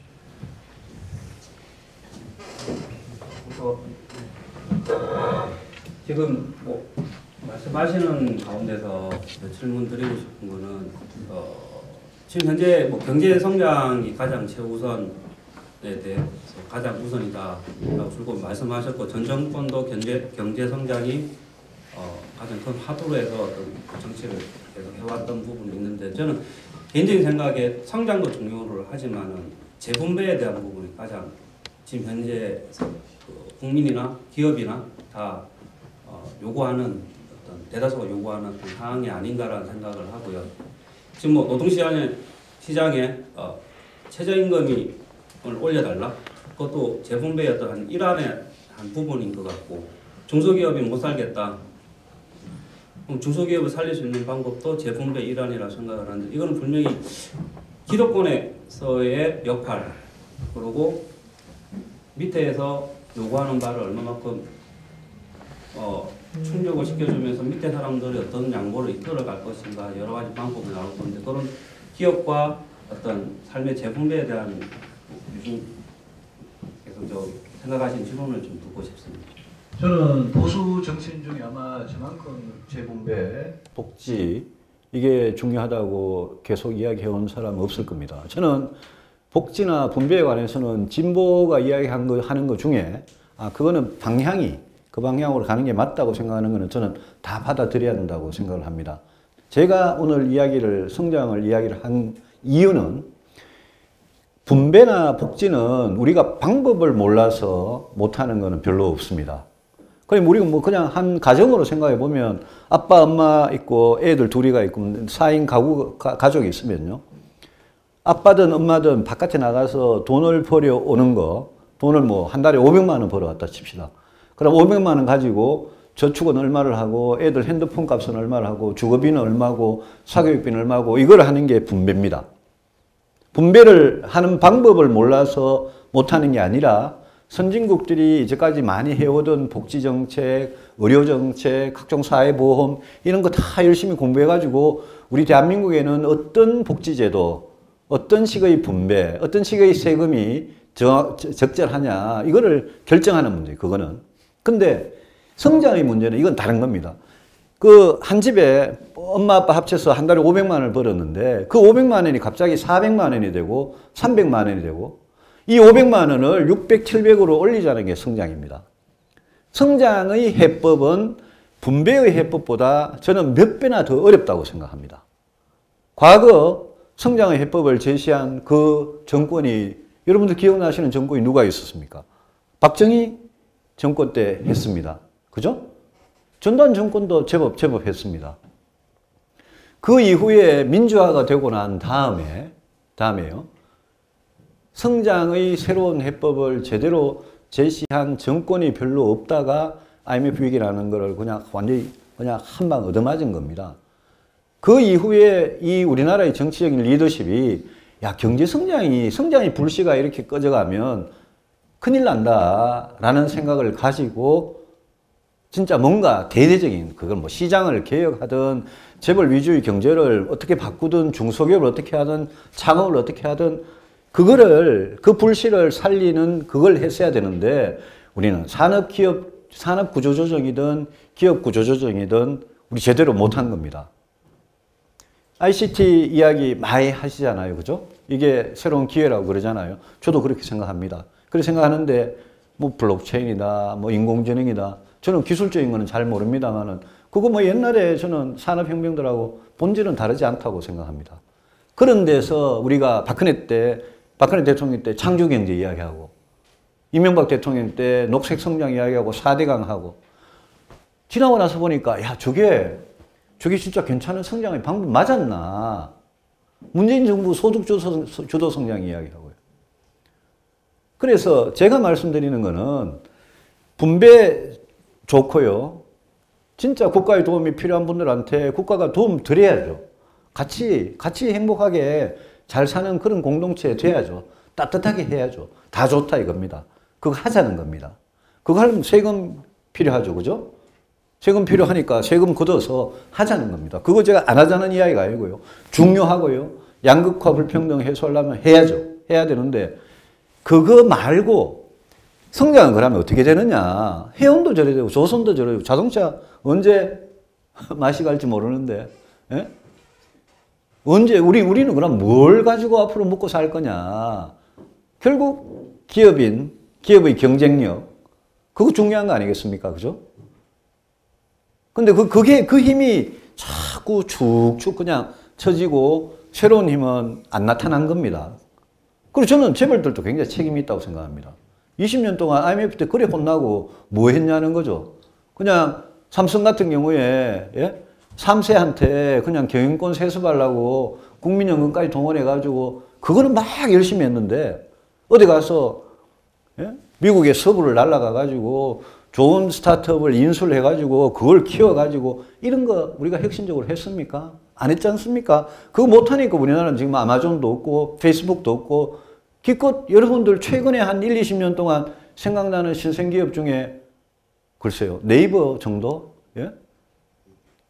그래서 그 성장의 힘 그건 사람과 기업과 예? 그거 나타나는 건데 그거를 만드는 거는 아까 질문하신 예? 이 재분배 하는 것보다 뭐라 그럴까요?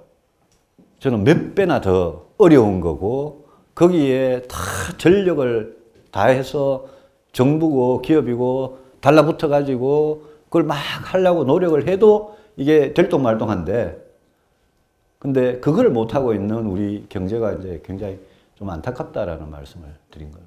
이해해 주시면 고맙겠습니다. 예정된 시간이 됐는데 오늘 좀 특별한 날이니까 한 10분만 더 쓰도록 하겠습니다. 질문? 예.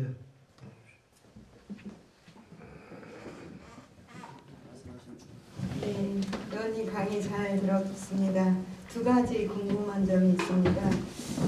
그 경제학자이시기도 하시니까 피게티의 자본론에 대해서 좀 묻고 싶은데요. 지금 금방 말씀하신 소득 주도 성장과 분배에 대해서 피게티가 얘기했던 대기업의 자원세에 대해서 어떻게 생각하시는지 미래에 올 그 부분 하나 하고요. 두 번째는 자원세요? 자원세. 네네. 자원에 대해서 세금을 내야 된다라고 얘기했잖아요. 네. 그래서 그 부분하고 두 번째는 개혁 보수를 이제 표방하신다고 말씀하셨으니까 보수의 지지자로서 염려되는 부분 중에 하나가 언젠가 우리 대표님께서 지금 자유한국당이 변하지 않은 이 상태에서 정치적인 이익을 따라서 혹시 합당을 하시게 될까봐 좀 염려를 하고 있습니다. 그래서 지금 추구하시는 보수의 가치가 섞여지는 것을 원치 않는 그런 지지자이기 때문에 그거를 좀 묻고 싶고요. 세 번째로는 지금 개헌안 중에서 제가 알기로는 연임제보다는 중임제를 더 지지한다고 기사에서 봤습니다. 그래서 세 가지에 대해서 말씀 듣고 싶습니다. 피케티 책은 저는 다 못 읽어봤습니다. 예, 그 피케티 자본론을 이렇게 요약을 해놓은 거는 읽어보고 일부 그 중요한 일의 표만 봤는데요. 피케티가 한때 뭐 선풍적인 인기를 끈 거는 그거는 결국은 이제 자본, 예, 아니요, 그 부의 어떤 양극화하고 소득의 양극화를 이야기하면서 피케티가 그냥 우리가 벌어들이는 소득 이외에 이 웰스의 어떤 양극화 또 그게 세습되는 그 과정을 쭉 한번 설명해 놓은 걸 우리나라에서는 피케티가 유명해진 게 그 양극화 때문에 결국 유명해진 거거든요. 아까 말씀하신 그 뭐 세금을 어떻게 하고 이거보다 그 피케티 근데 저는 솔직히 이 피케티 주장에 그렇게 동의는 못하는 편인 게 피케티가 굉장히 오래된 데이터를 가지고 여러 나라별로 이렇게 분석을 해가지고 했던데 저는 그걸 자본주의 무슨 경로 의존성이라고 이렇게 이 표현을 하는데요. 이런 겁니다. 영국, 미국, 일본, 독일, 프랑스 이런 나라들 비교해 보면 이게 경제가 성장을 하고 그 안에서 분배가 돼가는 그 과정들이 나라마다 다 역사적으로 달랐거든요. 그래서 지금 현재 우리가 관측하고 있는 어떤 부나 소득의 양극화도 이것도 나라마다 좀 이렇게 역사에 따라서 좀 다른 거죠. 우리는 굉장히 독특한 그 경험을 해온 게 전쟁 이후에 폐허가 됐는 데서 미국식 모델 도입하고 제도는 일본하고 독일 거 뺏겨가지고 법 만들고 이러면서 아주 독특하게 관주도로 성장을 해온 나라이기 때문에 저는 피케티가 그 이야기하는 아주 오랜 기간 200년, 300년 걸쳐서 서서히 시장경제 자본주의를 하면서 발생한 그 문제가 우리나라에는 압축적으로 왔을 수도 있고 문제의 본질이 좀 다를 수도 있다고 생각하는데 저는 뭐 처방은 저는 비슷할 수도 있다고 비슷한 부분이 있을 수도 있다고 생각을 합니다. 그에 대해서 아까 재범배 말씀하셨는데 우리가 지금 소득이든 부든 진짜 이 사회 최하층에서 고생하시는 분들을 위해서 우리가 어떤 사회 안전망을 만들어 드릴 거냐, 예, 그리고 그걸 위해서 세금을 얼마나 걷어가지고 할 거냐 이런 부분에 대해서는 저는 뭐 동의할 수 있는 부분도 있다고 생각하고요. 개헌은 중임제나 연임제는 저는 뭐 큰 차이 아니라고 생각합니다. 지금 개헌에서 기본권이나 전문에다가 뭐 60항쟁, 뭐 5.18 이런 걸 넣느냐 마느냐, 기본권을 어떻게 정의하느냐, 거기에 사회주의적 색채가 있느냐 없느냐, 그 다음에 저 뒤에 지방분권 어떻게 하느냐, 또 이 삼권 분립 기관 간의 관계를 어떻게 하느냐, 뭐 이런 거 많은데 그 중에 한 가지 지금 국회하고 청와대가 제일 다른 부분이 연임제, 중임제 이게 아니고 국회 중에 특히 자유한국당 같은 데서는 국무총리를 국회가 선출을 해서 그러니까 국회 안에 뭐 이렇게 연합을 하든 말든 다수가 국무총리를 선출하고 국회가 선출한 국무총리하고 국민이 직접 선출한 대통령이 권한을 이렇게 나누어 가지고 그렇게 가자는 게 지금 자유한국당 주장인데 제가 같은 야당이면서 그 주장에 별로 동조를 안 하는 게요. 이렇게 한번 생각해 보시면 됩니다. 국민이 뽑은 대통령은 외교, 안보, 외교, 국방 통일을 하고요. 국회 다수 세력이 선출한 국무총리가 경제, 복지, 뭐 교육 이런 걸 다 한다고 한번 쳐보자고요. 근데 우리나라 같은 이 나라에서 사드 문제 생각해보면 주한미군에 사드 1개포대 배치했다가 중국한테 경제보복 받고 난리 났지 않습니까? 그러니까 여기에 무슨 사드는 군사 문제였는데, 그죠? 그런데 이게 중국하고는 경제 문제로 비화가 돼가지고 경제보복을 받았거든요. 근데 국회가 선출한 총리는 경제는 내 거 이래가지고 경제보복은 중국하고 경제보복은 그러면 총리가 하고 미국 주한미군 사드를 배치하는 거는 그건 대통령이 하고 저는 그래가지고 나라가 돌아갈까 싶은 생각에 국회 다수 세력이 아주 힘있는 국무총리를 선출하는 그 아이디어, 그거를 분권형 대통령제 내지는 뭐 이원집정부제 이런 식으로 부르는데 저는 거기는 제가 동의를 못 하겠습니다. 국민들도 아마 그거는 동의하기 힘들 거 아니냐 싶고요.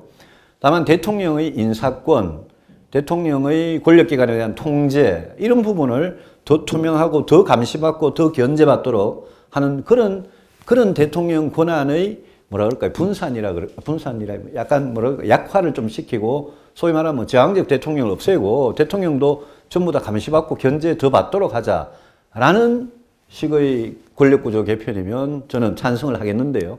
실제 여기 개헌이 지금 될지 안 될지는 잘 모르겠고요. 마지막 질문은 자유한국당하고 합치지 마라.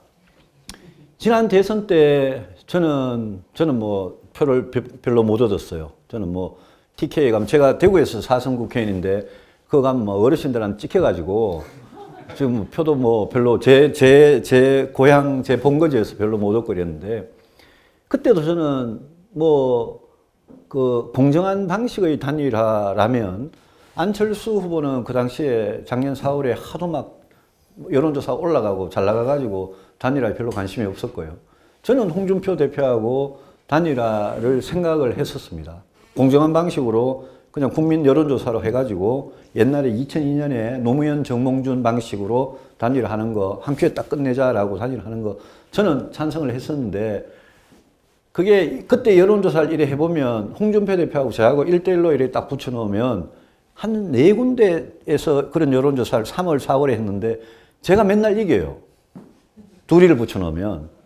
그래서 홍 대표 쪽에서 그걸 거절을 해가지고 단일화를 못했는데요. 근데 합당이나 단일화 이런 걱정을 하시는 거는 그 마음은 제가 잘 알겠는데요.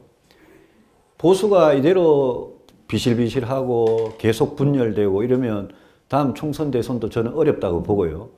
다음 대선 전에는 어떤 식으로든 저는 후보 단일화는 저는 필요하다고 봅니다. 그럼 국민들한테 물어보는 거죠. 자, 보수의 대표 주자로 누가 좋겠냐? 뭐 안철수, 뭐 홍준표, 뭐 남경필, 원희룡 다 오라는 거죠. 다 와서 저는 한번 물어봐서 단일 후보를 내서 이 집권을 당연히 더불어민주당 연장하려고 그러겠죠. 연장하려는 저쪽의 후보, 뭐 저 충남도지사는 이번에 그래 됐지만 저쪽도 후보가 이제 계속 있겠죠. 누군가가. 그렇게 해서 한번 승부를 해봐야지 제대로 된 승부를 할 수 있을 거다라는 생각을 하고요. 대신에 합당은 저는 제가 대통령이 되고 안 되고는 저는 진짜 저 하늘의 민심에 달렸다고 생각하기 때문에 욕심낸다고 저는 되는 거 아니라고 저는 생각을 합니다. 다만 제가 오늘 보수가 바뀌어야 된다. 보수가 진짜 이제까지 하던 정치, 이제까지 하던 정책 이걸로는 저는 보수는 당분간은 가망이 없다라고 생각하는 사람이기 때문에 자유한국당이 정신 차리기 전에는 저는 합당은 안 합니다. 합당할 것 같으면 제가 옛날에 김무성 대표 돌아가고 누구 돌아가고 할 때 다 돌아갔죠. 저도 뭐 그때 돌아갔으면 편했는데요. 왜 이렇게 작은 집에서 이러고 있겠습니까? 그래서 합당을 금방 명분도 없이 할 거다라는 그거는 걱정하지 마시고요. 다만 다음 대선 때도 그러면 이렇게 갈라져서 그렇게 승부를 하는 게 이게 옳으냐. 그 점에 대해서는 좀 진지하게 좀 고민이 필요하다고 생각합니다. 왜냐하면 국민들께서 판단을 우리 대통령도 결선 투표하자는 이야기까지 하잖아요. 그죠? 그러니까 후보 단일화도 사실은 결선 투표의 그 과정 비슷한 거, 본질이 비슷한 거니까. 그래서 그런 점에 있어서는 뭐 저한테 그런 도전을 할 기회가 올지 안 올지 모르겠습니다만은 제 생각은 그 정도고 지금 바른미래당을 아까 의석수 신경 쓰지 말고 똑바로 잘하라고 그러셨는데 맞는 말씀이고 저희들은 지금 저희들이 할 수 있는 뭐 저희들 정말 더 이상 잃어버릴 게 별로 없습니다. 뭐 별로 뭐 지지도도 안 높고 그런데 저희들이 진짜 할 수 있는 최선을 다해서 옳은 길 가다 보면 자유한국당이 변하면, 그죠? 진짜 변하고 저 사람들 정신 차리면 그러면 합칠 가능성이 있어지는 거고 그렇지 않으면 아마 정당으로서는 이런 경쟁체제로 계속 가는 거 아니겠느냐 그런 생각을 합니다. 자, 마지막으로 하나 질문 드리겠습니다. 네, 말씀 감사합니다.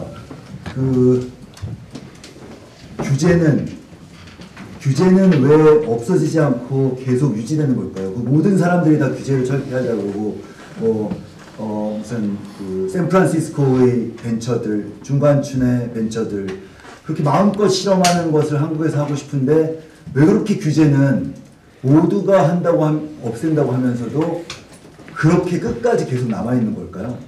그게 어떤 경제학자들이 모델링을 잘 못해서 그런 걸까요? 법학자들이 머리 좋은 척 하면서 법을 계속 남겨두고 막 이것 때문에 안 돼, 저것 때문에 안 돼 해서 계속 뭔가 그냥 법논리 싸움으로 해서 그런 걸까요? 아니면 국회의원분들이 정말로 아까 일신상의 목적을 위해서 자기 자신만의 싸움을 해서 그럴까요? 규제를 없애려면 도대체 어떻게 해야 될지 마음껏 실험하고 마음껏 막 이렇게 자유롭게 하고 싶은데 아까 노동시장도 사실은 규제 중에 굉장히 중요한 규제의 일부였고요. 그냥 전반적인 규제에 대해서 말씀을 드리면 저는 그 규제로 먹고 사는 사람들이 저항이 제일 큰 이유라고 생각합니다. 어떤 규제든지 그 규제로 먹고 사는 사람들이 분명히 있습니다. 기득권이죠. 그 사람들은 규제가 바뀌면 경쟁이 도입되고 마음대로 할 수 있으면 자기보다 더 똑똑하고 더 경쟁이 있는 젊은 친구가 나와가지고 자기가 언제 망할지 모르는데 그 옛날에 여러분 요 맥주 이리 따는 거 있잖아요. 그 왕관. 그거 국세청 오비들이 예? 하는 거 아닙니까? 왕관요. 크라운 그거요. 사망왕관. 예. 그게 말이 됩니까? 그 맥주병 따는데 그거를 독점을 하다뇨. 예? 이런 규제가 모든 산업에, 시멘트 산업이든 레미콘 산업이든 무슨 뭐 아스콘이든 모든 산업에 보면 희한하게 규제가 되어 있어가지고 변기 안에 물을 반만 써서 이렇게 착 내려가는 그런 변기를 누가 개발해도 그게 규제에 막혀서 도저히 안 되는 경우가 무지 많아요. 우리 그 삼겹살 구워 먹을 때 하는 그 가스, 예? 그거 누가 안전하게 기가 막히게 딱 만들어도 딱 규제에 막혀가지고, 기술 개발 시켜내놔도 뭐 판매도 할 수 없는데요, 뭐. 규제 막혀가지고. 그런 규제가 조그마한 것 같아도 도처에 있는데 공무원들은 저는 그거는 제가 말 조심해야지. 공무원들은 그거를 2차로 먹고 사는 사람들이라고 생각합니다. 1차로 먹고 사는 사람들은 그 규제로 자기 업이 사라질지 안 사라질지 모르는 기존 사업자들입니다. 그분들이 그걸 안 하는 것 같아도 겉으로는 경쟁 좋고 뭐 어쩌고저쩌고 하지만 그분들이 딱 협회를 만들고 사업자 단체를 만들어가지고 거기에서 나오는 저항, 그게 관료들하고 정치인들한테 통하는 거죠. 우리 무슨 요새 4차 산업혁명이 돼가지고 정보통신기술로 야간에 버스를 운행하는 거 이런 거 하나 누가 젊은 사람이 창업해가지고 다 갖고 오잖아요. 그거 하나 법 고치려고 하면 기존 버스 업계, 택시 업계에서 난리가 납니다. 그러면 말 안 들으면 우리 지역구에 있는 택시 사업자, 버스 사업자 다 동원해가지고 와가지고 그 법 통과시키면 당신 다음에 총선은 다 끝난 줄 알아라. 이게 거미줄같이 얽혀가지고 그래서 이런 거 하나 대통령 되면 처음에 막 전봇대 뽑아라 그러고 뭐요? 또 이쑤시개 어쩌고저쩌고 말을 하는데 말밖에 없죠. 왜냐? 대통령이 이게 얼마나 심각한 문제를 본인이 알면, 그죠? 알면 산자부 같은데 규제 얼마나 많은데입니까? 산자부 장관 딱 불러가지고 당신을 장관 시키는 이유는 이거 하라고 시키는 거다. 앞으로 6개월, 1년 동안 이거 성과 없으면 당신 해고다. 이래가지고 장관을 딱 시키면 그 장관이 조금만 해낼지 몰라요.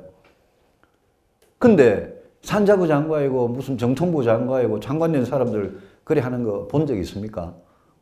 총리실에 규제개혁 어쩌고저쩌고 막 방학 크게 만들어 놓고요.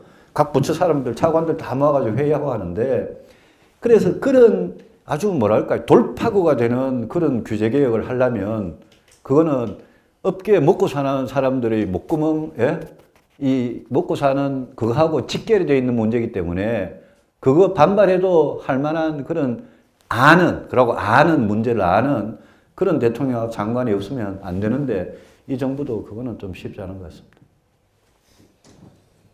예. 그 KKF 역사상 제일 오버타임이 길은 것 같습니다. 아마 제 친구라서 그렇게 한 것 같습니다.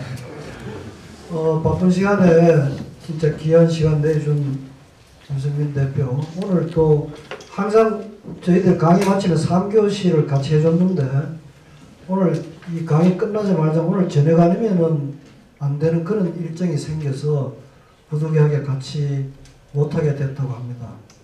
앞으로 개혁 보수의 길을 정말 외롭고 힘들더라도 잘 나가기를 바라면서 여러분들 뜨거운 박수로 고맙습니다.